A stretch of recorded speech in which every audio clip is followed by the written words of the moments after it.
Ya estamos en De Palabra en Palabra. Muy buenas tardes tengan todos ustedes. Yo soy Neftalí Coria y esta vez tendremos un programa dedicado a uno de los mayores de Francia, que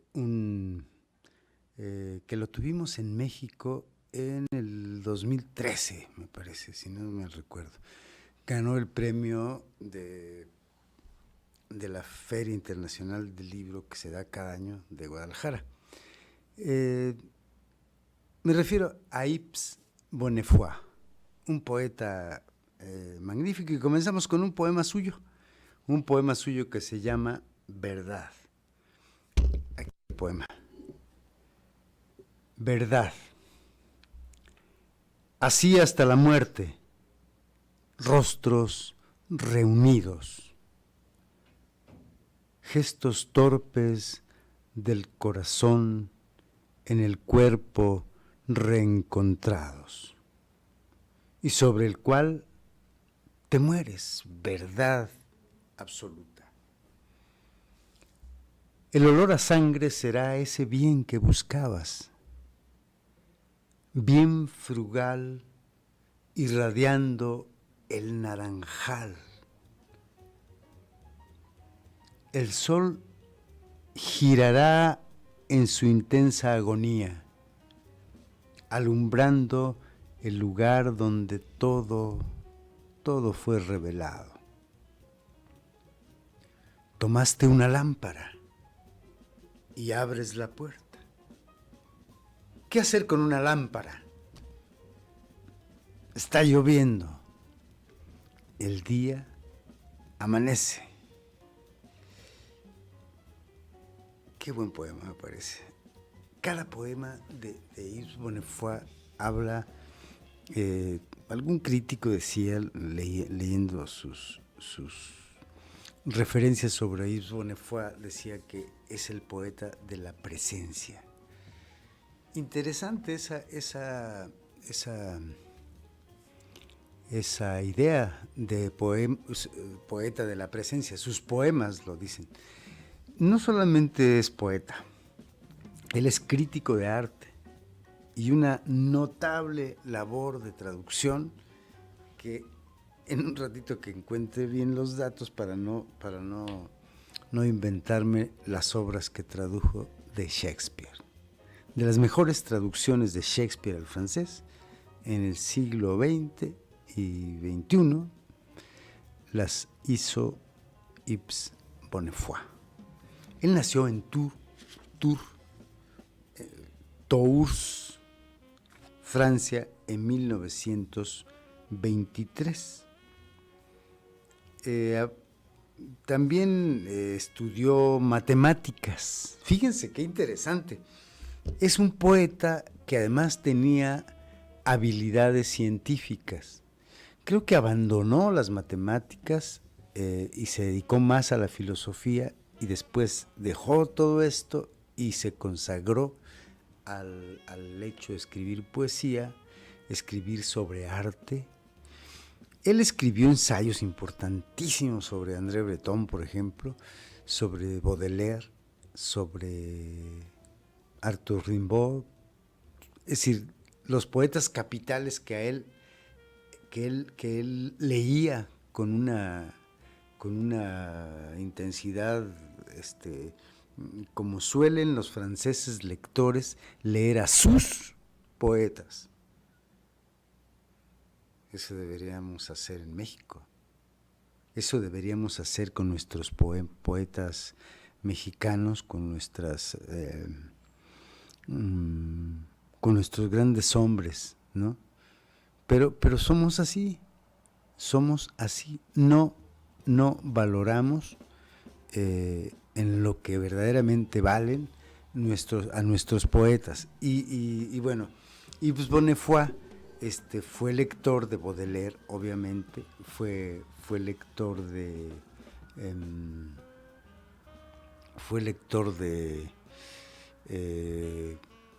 ¿cómo les diré? Verlaine también, ¿no? Es decir, de los poetas franceses que él amaba y de los que se sintió influenciado, hizo ensayos puntualísimos. Por lo menos yo leí el de Baudelaire, leí el de... Déjenme recordar qué otra cosa leí, de sus ensayos, que además era muy bueno, muy, muy hondo, ¿no? Muy, muy, muy hondo. Pero hizo un libro, ahorita, y que yo lo tengo además. Bueno, hay un libro que hizo sobre la pintura gótica de Francia, que es una delicia ese libro. Y hay aquí Arthur Rimbaud, ¿no? Escribió sobre un poeta que le llamó La verdad de la palabra, me parece. Eso traduciría, puede ser. André Breton, ¿no? La Van del Sol, ¿no? Aquí hay otra cosa que me parece resaltar. Bueno, son muchísimos ensayos, muchísimos libros que publicó, muchísima poesía, bueno, poesía no tanta, pero también su último libro, La bufanda roja, fue narrativa. Un libro espléndido, además, un ajuste de cuentas con su infancia y con la relación de sus padres. Él quedó huérfano a los 13 años. Su vida cambió cuando murió su padre.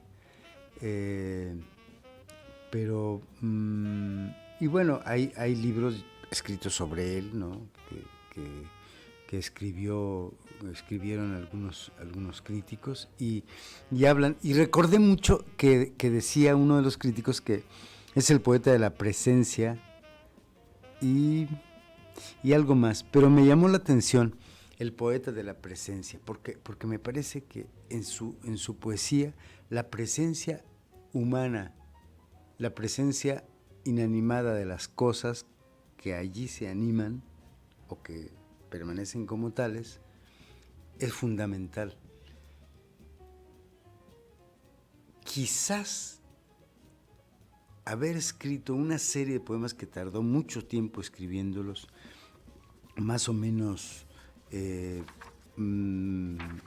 un libro que yo verdaderamente adoro. Y conozco la traducción de Elsa Cross, ¿no? Las uvas de Zeuxis.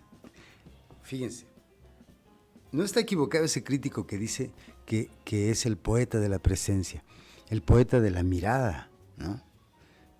Si revisamos el poema que acabo de leer, tomaste una lámpara, abres la puerta. ¿Qué hacer con una lámpara? Está lloviendo, el día amanece, ¿no? Es verdaderamente esta parte visual. Hay un ritmo muy simpático que a mí me parece muy, muy agradable, muy gracioso, ¿no? De este poeta en sus poemas. Yo creo que antes del corte hay un poema que me gusta mucho, también es como muy sonoro, como muy visual y sonoro, melódico, ¿no? Vamos a leer ese poema, Que el pájaro se rompa. Lo tenemos por ahí, ¿verdad? Ah, bueno, fíjense, léanlo y escúchenlo. Que el pájaro se rompa. Que el pájaro se rompa, decías, que se haga arena, que sea en su alto cielo del alba nuestra orilla. Pero él caía ya, náufrago de una bóveda melodiosa y llorando el barro de los muertos. ¡Qué barbaridad! Ese poema, cuando lo leí por primera vez me gustó mucho en la traducción. No estoy seguro si es de Elsa Cross o de Ulalume González de León. Yo creo que es de Elsa Cross, me parece. sí, porque aquí la selección de estos libros, esta antología que además la publicó la vieja editorial y extinta, Vuelta, es de Ulalume González de León. Este poema de Que el pájaro se rompa, tiene el título del primer verso, pero él caía ya náufrago de una bóveda melodiosa. ¡Qué barbaridad! Eso me parece maravilloso a mí. Un poeta, y bueno, no me atrevo a leer un poema en francés, porque mi pronunciación, ya lo he dicho muchas veces, mi acento es del norte de Michoacán, en el francés, en el inglés y en cualquier idioma. Entonces, no me atrevo a leerlo en francés, pero leyéndolo en francés, hay una música hermosa en los poemas me recuerda a Bonifaz Nuño a veces, aunque quizás me recuerde más a uno de los contemporáneos, Owen quizá. Está nebulosa la comparación, y además las comparaciones no sirven para nada, ¿no? No podemos comparar un poeta con otro o decir, bueno, se parecen un poco, tienen alguna hermandad, tienen alguna parentesco en su música, en sus asonancias, en su eufonía que debe tener todo poema. Si no tiene eufonía, no es poema. Ahora, tampoco vamos a llegar a nada si seguimos comparando a Yves Bonnefoy con otros poetas, ¿no? Entonces, bueno, decía yo que Yves Bonnefoy, a los 13 años murió su padre, ¿no? Que fue empleado de los talleres ferroviarios que van de París a Orleans. Su madre era enfermera, ¿no? Y que poco después, bueno, es una consecuencia, era enfermera, entonces después se volvió institutriz. Suelen en principios del siglo XX, una enfermera era muy asediada para que fuera institutriz o ama de llaves. En fin, su madre fue... Él vivió en Tours. Después iba a la casa de los abuelos maternos a Toirac, así se escribe. Y bueno, ese se volvió lo que él llamaba el verdadero lugar, que era un sitio de referencia que podemos encontrar en su poesía. Hay un poema que habla de ese lugar que era el verdadero lugar, ¿no? Ya después fue a vivir, vamos a ver a dónde fue a vivir. Bueno, fue a vivir a París después, ¿no? Y bueno, hay un poeta que lo influyó, según él. Vamos a ir a un corte. Ok, vamos a ir a un corte, pero un poeta que amó verdaderamente, así como mi amigo Carlos López Ahumada lo ama, y como también yo lo amo, Gerard de Nerval. Vamos a un corte, seguimos hablando de Yves Bonnefoy.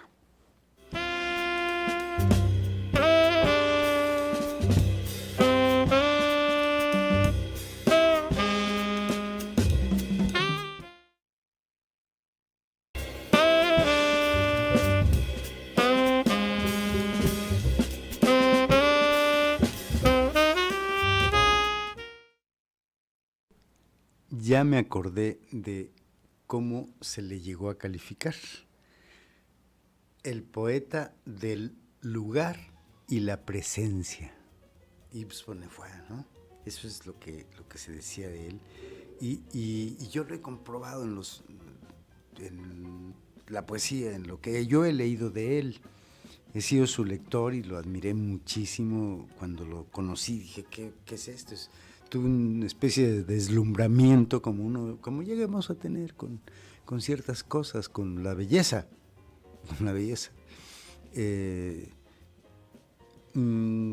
Bueno, hoy estaba pensando en que había que mejorar mi pronunciación del francés y leer en voz alta en francés. Me cuesta mucho a mí el francés. Tengo mi maestra de francés que es muy paciente y no tengo remedio. Ya me lo dijo, no tengo remedio para hablar en ninguna otra lengua. Entonces, bueno, pero suelo leer un poco en otras lenguas, con cuidado, con eso. Uno tiene que tener mucha paciencia para a veces descubrir, en la poesía sobre todo, la música y la sonoridad del poeta, del poema, de determinados poemas. Y podemos encontrar las diferencias, como yo empiezo en mis talleres por enseñarle a mis alumnos, enseñarles no de enseñanza-aprendizaje, no, mostrarles los poemas en español. Suelo recomendar que leamos en voz alta a Villaurrutia, por ejemplo, que leamos a Octavio Paz, que leamos a Sor Juana, y después vayamos con más complejidad, ¿verdad?, pero a Góngora y a Quevedo. Eso es interesante. Entonces, de manera que la gente, mire usted que no lee poesía, usted que está ahí, que no lee poesía, que nunca ha leído poesía porque no cree que le entienda, porque cree que es muy difícil, porque cree que no sirve para un carajo, porque sea, por lo que sea. Dese un tiempo para leer un poema, un verdadero poema. No vayan a leer otras cosas, ¿no? No quiero decir nombres, pero ¿por qué me quité el vicio? Ese tipo de cosas. No vayan a leer eso, no lo lean. Lean poemas de poetas importantes en español.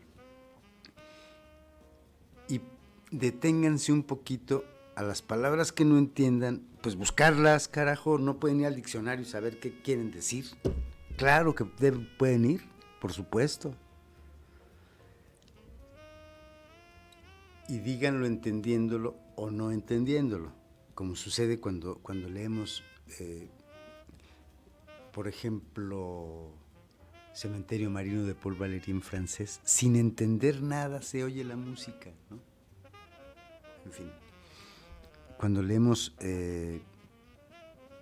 un poema de Eliot, ¿no?, la canción de amor de Alfred Prufrock, por ejemplo, en inglés, que es un inglés no fácil, pero escuchar la música, y eso nos hace que amemos nuestra lengua también. Pero bueno, lean, hagan esa prueba. Es hora del poema. Leemos otro poema. Muchas gracias a Dante, que nos está ayudando ahora, porque Paco anda por ahí. Bueno, viene y nos checa y nos da órdenes y toda la cosa, pero aquí Dante y yo nos bastamos. El siguiente poema se llama Me llamó el pájaro y acudí. Un poema de Yves Bonnefoy. Dice: me llamó el pájaro y acudí. Consentí en habitar la lamentable estancia y volví a decir que era deseable. Cedí al muerto rumor que en mí se resolvía. Luego luché, hice surgir a las palabras que me ofuscan, clara sobre el cristal de la ventana, y tuve frío. Aún cantaba el pájaro con una voz cruel y negra, y por segunda vez aborrecía la noche. Y envejecí, pasión dura vigilia desde entonces. Le di vida a un silencio en el que me perdí. Luego oí otro canto, el que despierta en el taciturno fondo del canto del pájaro que calla. Qué imagen final, ¿no? Es decir, ese otro canto, el que despierta en el taciturno fondo del canto del pájaro que calla, ¿no? Qué imagen tan poderosa. Ahí está otra vez, ¿no? La presencia de lo que el poeta nombra. El lugar. O sea, es el poeta del lugar y la presencia. Qué buena definición, ¿no? Y fíjense que hablaba yo después de mencionarles lo que voy a mencionar ahorita, yo encontré la lista de las obras de Shakespeare que tradujo. Una cosa que a la muerte de Roland Barthes,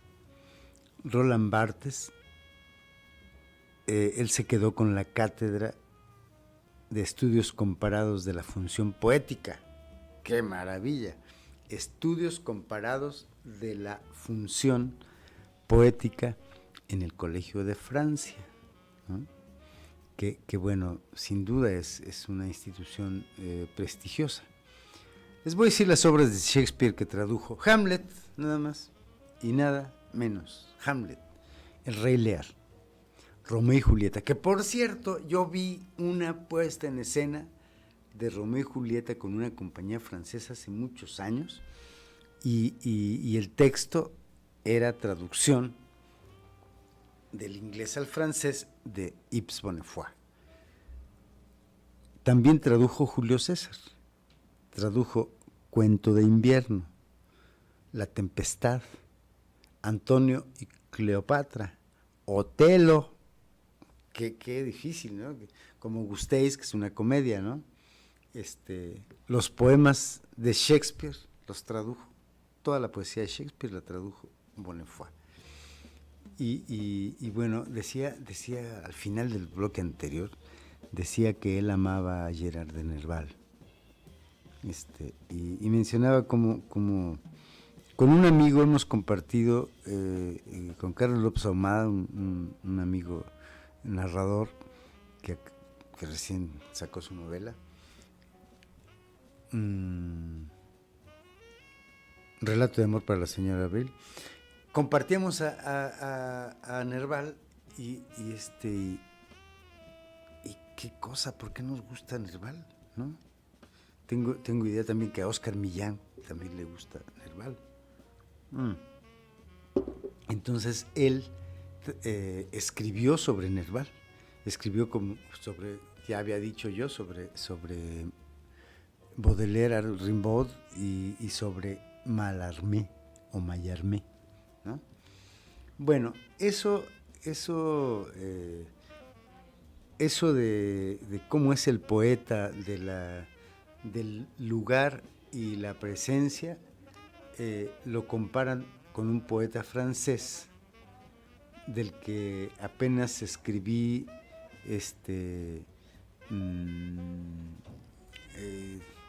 un poeta francés, no escribí, sino de André Chastel, me parece, ¿no? No estoy seguro. Ahorita voy a buscar ese nombre porque es importante. Ya encontré un poema y lo leí y es muy bueno. Es muy, muy bueno. Philippe Jacotet. Philippe Jacotet. Ese lo hermanan, no por el parecido de su poesía, sino más bien son contemporáneos y son como por esa idea del poeta de la presencia y el lugar, ¿no? Esos sustantivos poderosísimos que viven en su poesía. Bueno, viene la hora de un comercial que yo les diré. Fíjense que acaba de salir mi nuevo libro. debo anunciarlo, este año he publicado 2, Mujeres con el Sol Escondido, y el nuevo libro que está por salir, que es Emmanuel Guízar y la magia del mundo, retrato de un actor. Es un libro interesante. Ahí está la portada, tenemos ahí la portada, miren, que es Emmanuel Guízar, el actor, representando a Pito Pérez, aquella adaptación que hiciera un michoacano, ahorita no recuerdo, pero la adaptación convirtieron la novela de José Rubén Romero en un monólogo. Y bueno, ahí en la foto de portada Manuel está representando a Pito Pérez. Y ¿se acuerdan de esa escena de la novela? Y bueno, en la puesta en escena de Manuel Guízar, pues su novia, la Caneca, ¿no? Entonces salía con un esqueleto bailando, padrísimo, que a mí me gustó mucho. Pues ya está el libro, ya está por salir, lo vamos a presentar de una vez, les digo, el 12 de diciembre de 2023. Y probablemente 14 o 15 de diciembre, unos días después en el Corral, lo presentaremos en Luna Mía Café. Ya les diremos quiénes comentarán el libro, ya hablaremos, diremos los datos principales. Hoy comenzó la publicidad, hoy hablamos en 103.3 FM de libro, en el canal 6, hablamos ya de la próxima aparición del libro, y hoy comenzó la preventa que pueden buscar ahí en las páginas de Facebook, en el WhatsApp de Luna Mía, pueden ver cómo se adquiere el libro antes de que salga. Está 50 pesos menos de lo que va a costar. Eso me parece muy, muy interesante. Es un libro, es la biografía de Manuel Guízar, uno de los mejores actores michoacanos, de los grandes actores mexicanos que tuvimos y que hace poco más de 2 años nos dejó. Y bueno, vamos a un corte, y ese era el comercial que yo quería hacer de mi nuevo libro que ya está en camino. Vamos a un corte.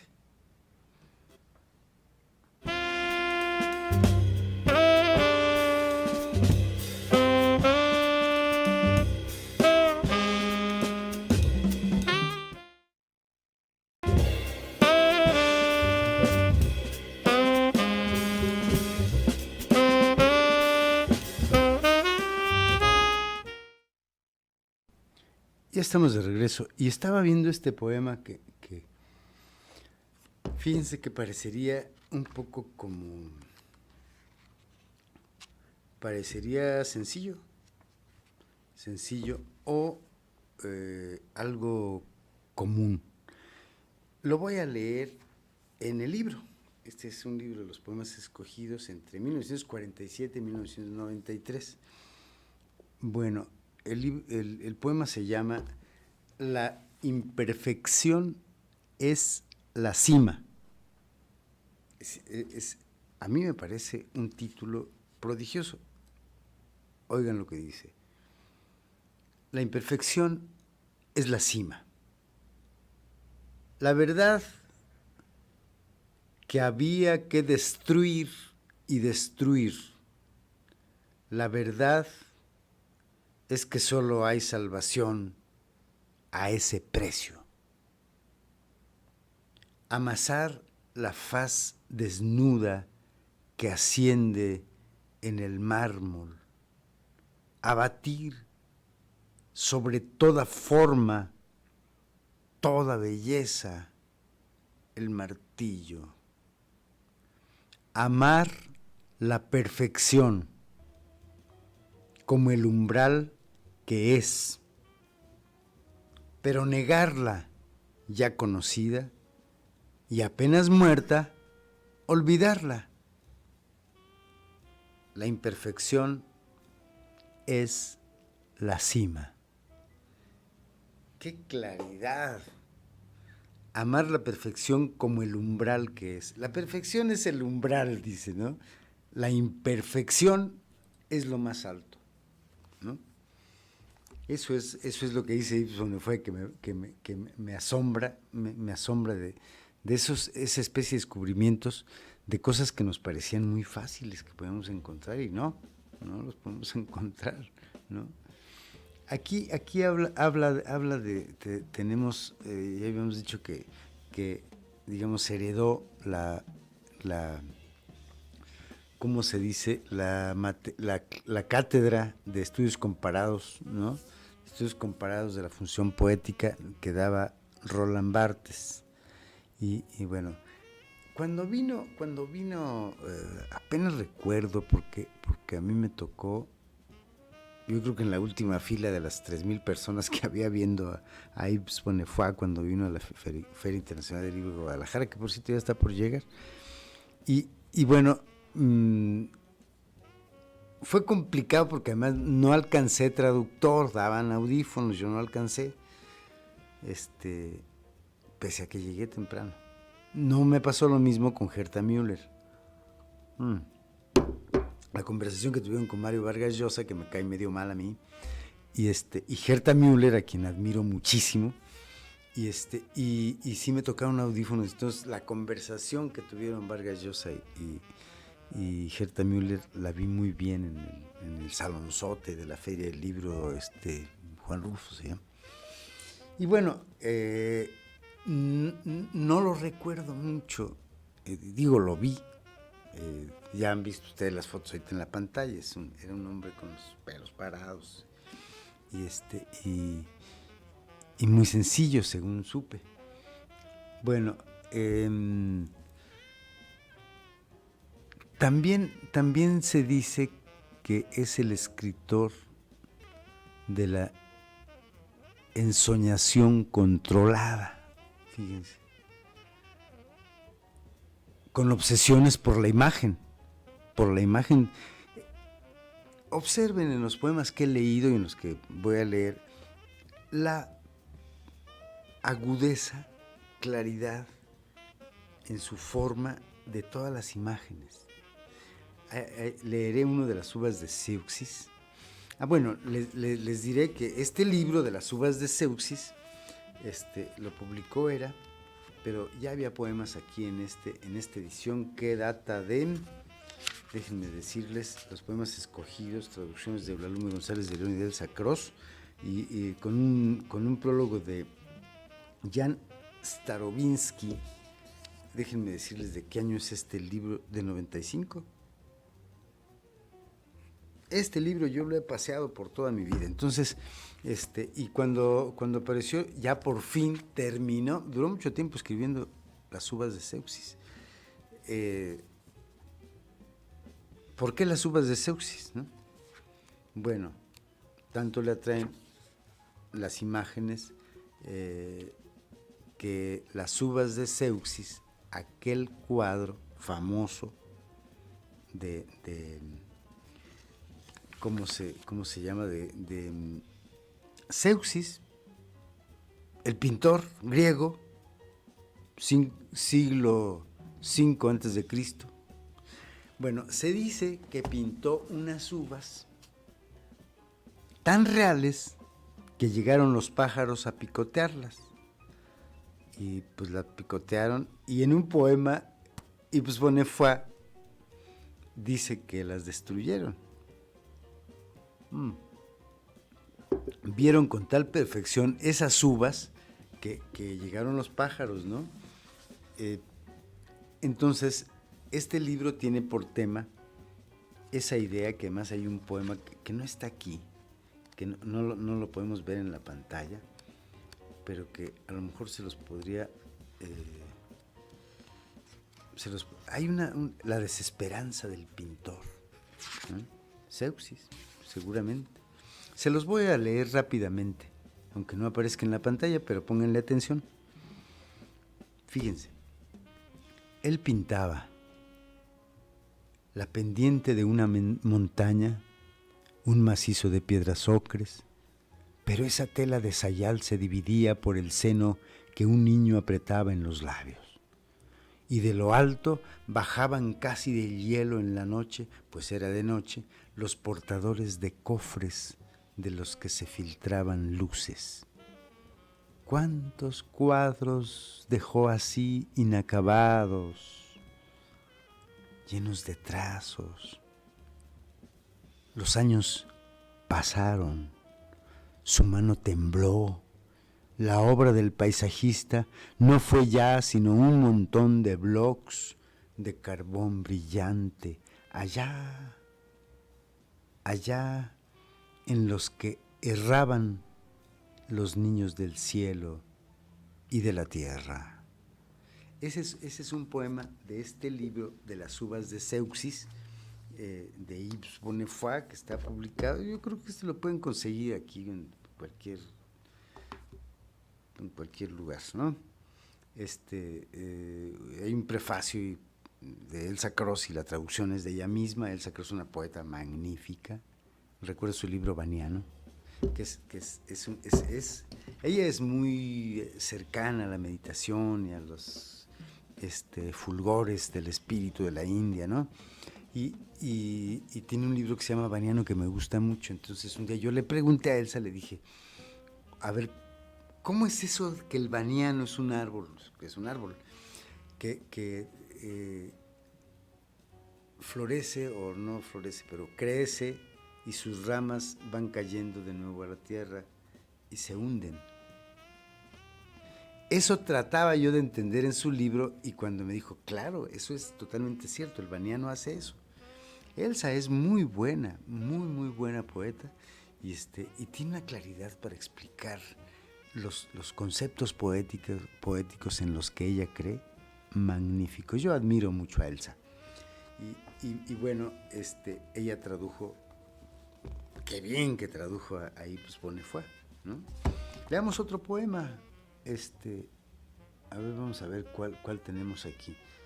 Tenemos Verdadero Nombre.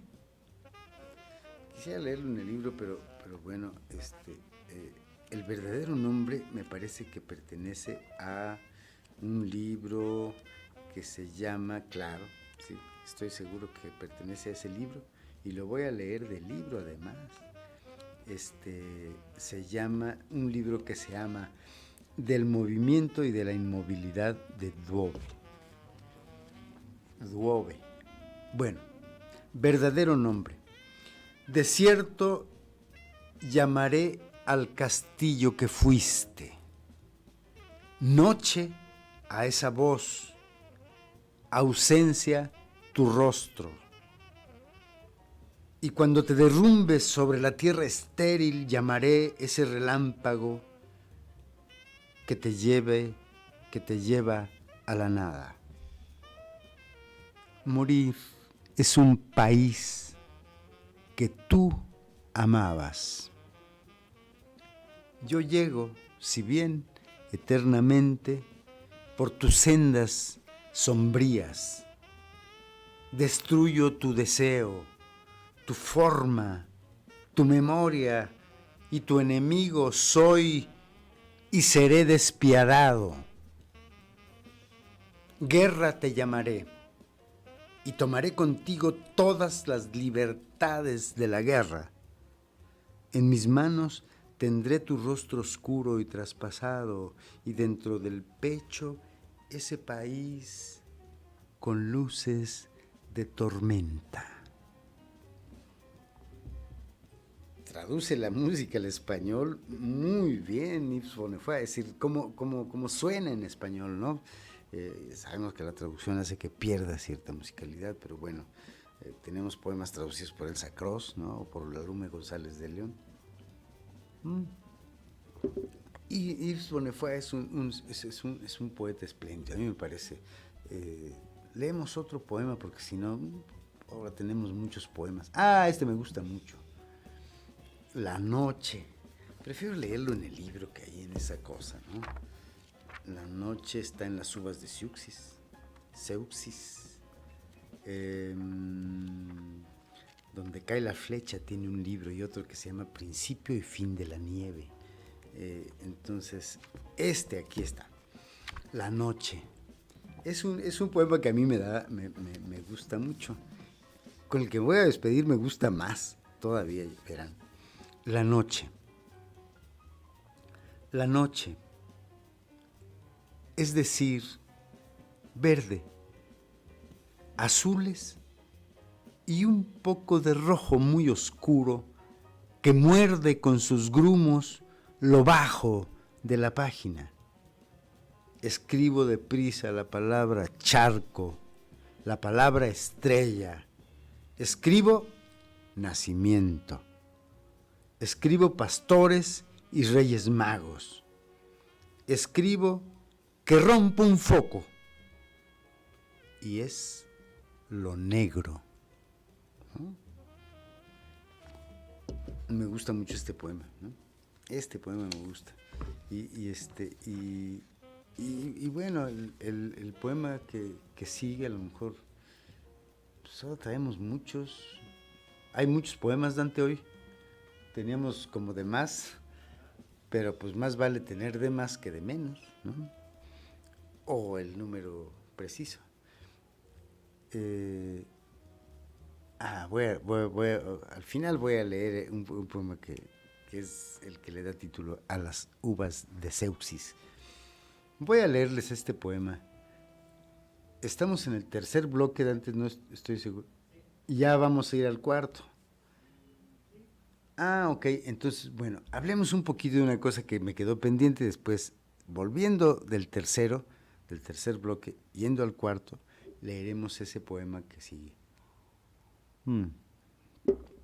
Fíjense que hay algo muy curioso.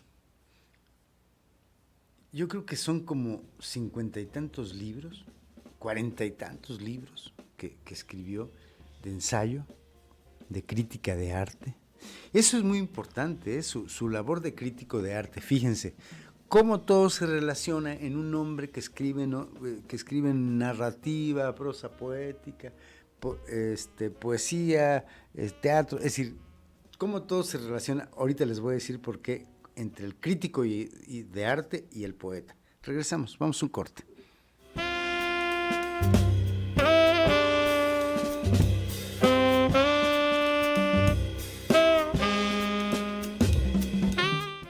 Pueblo bueno, de Morelia. Y bueno, fíjense que entre 1900, en los 10 años del 43 al 53 más o menos, por esos años, ya he dicho que era matemático, ¿no? Esas matemáticas, fíjense que yo lo veo con mi amigo Gerardo, ¿no? Con mi amigo Gerardo, que es físico, con mi hijo Pablo, que estudia matemáticas, que son muy disciplinados. Entonces, Yves Bonnefoy resulta que abandona las matemáticas y se consagra a la poesía, la literatura y también a la historia del arte. Ya dijimos que era crítico de arte.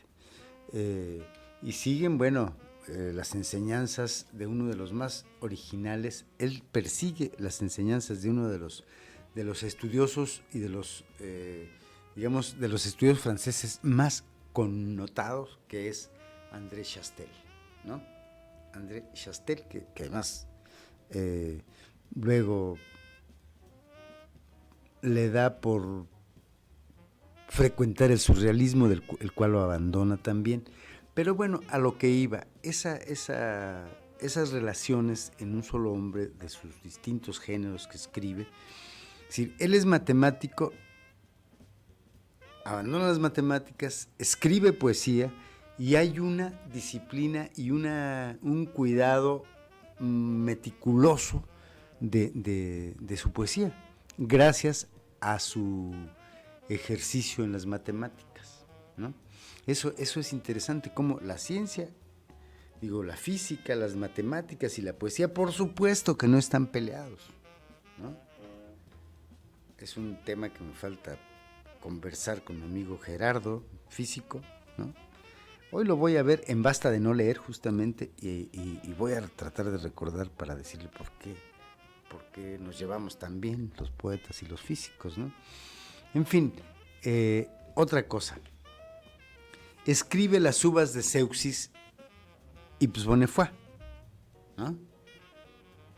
Escribe las uvas de Zeuxis porque tiene un muy amplio conocimiento y ha visitado un amplio contenido de la historia del arte, ¿no? Es decir, entonces, este libro es producto de su estudio, quizá de su, digámosle, no me gusta mucho esa palabra, pero de su erudición sobre la historia del arte y sobre el estudio de los griegos, ¿no? Entonces, pero ahí aparece la lengua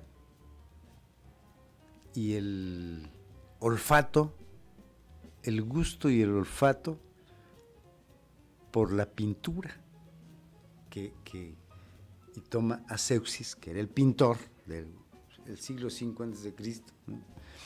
Que pintó las famosas uvas y que bueno, se sabe que era... Es una delicia esa historia porque imagínense que los pájaros, bueno, ¿cuántas veces no hemos visto animales que se confunden? Los gallos de pelea se pelean con ellos mismos en un espejo, ¿no? Es decir, son 3 partes de este libro delicioso. Yo se los recomiendo muchísimo voy a leer un poema, claro.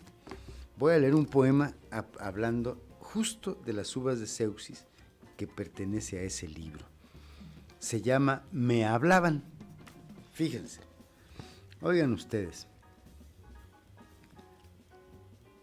Me decían, no cojas eso. No toques eso. Eso quema. No intentes tocar, sostener. Eso pesa mucho. Eso lastima. Me decían, lee, escribe. Y yo hacía el intento.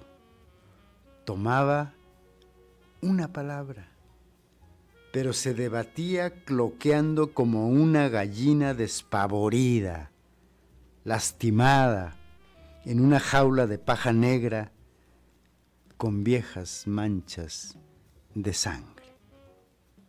Qué bello poema, ¿no? Creo que